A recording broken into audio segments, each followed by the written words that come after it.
I want to discuss with you dimension associativity and how dimensions will update when your part changes as long as you dimension properly in the first place. So let me give you a quick example of how associativity works.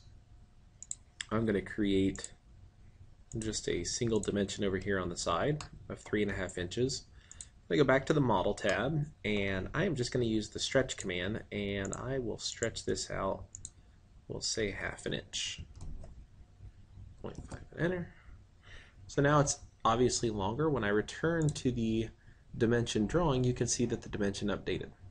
So that's an example of an associative dimension. It updates when the part updates. So I'm just going to back up just a little bit to get my original shape here. So one of the things that can happen is you can lose associativity of your dimensions, and it usually happens for one of a couple of different reasons. The first reason is I might have placed a dimension and decided that I wanted to change what it's dimensioning to. I select the dimension, I grab the grip down here at the end of the extension line and change it to what I actually want it to dimension, which is over here on this next feature. And as you can see, it updates just fine, but it doesn't always stay that way. If I return to the Model tab, and let's do another stretch here, and I'm just going to stretch this shape in just a little bit arbitrarily. Return back to the tab, and as you can see, that dimension's still floating out there saying it's 4 inches. Yes, I can select it and fix it, but that kind of defeats the whole purpose of associative dimensions. I want these to update automatically on their own. So once more, I'm going to undo this back just a couple of steps until my shape is the way it was when I began.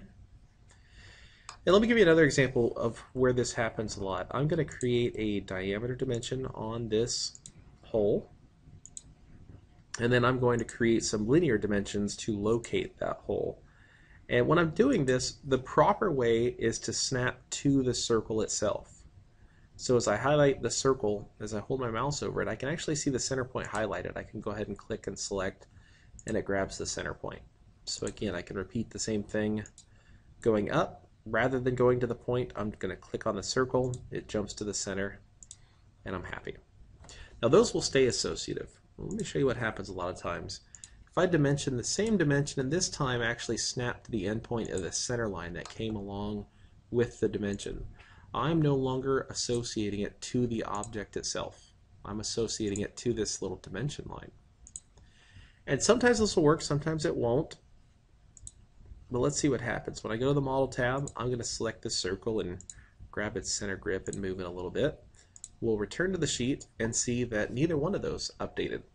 I've tried it before and one of them updated, but the other one didn't. So it's kind of inconsistent. So again, just a couple things to watch out for with associative dimensions.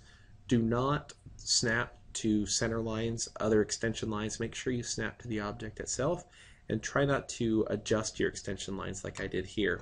If you dimension the wrong thing, just delete it and then redimension to the correct thing.